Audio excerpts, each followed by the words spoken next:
tin ren zinga hian mo vô bi kan ni lal thu thung fa te hi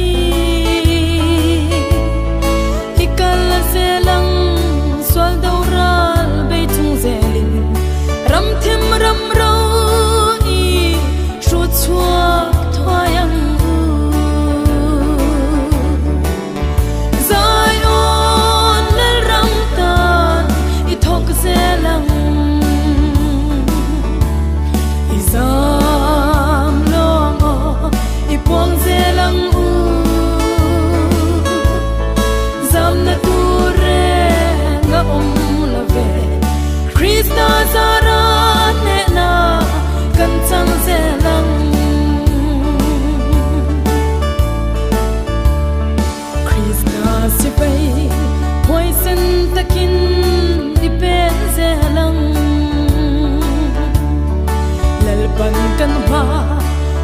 shuai zel don si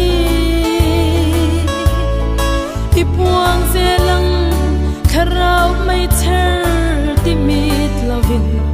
koveram song songa thang chua ro se zai on lel ram tan I thok zelang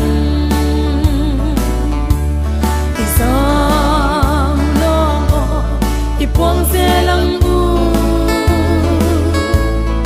zam na tu re na la ve Krishna zara ne na kan chang zelang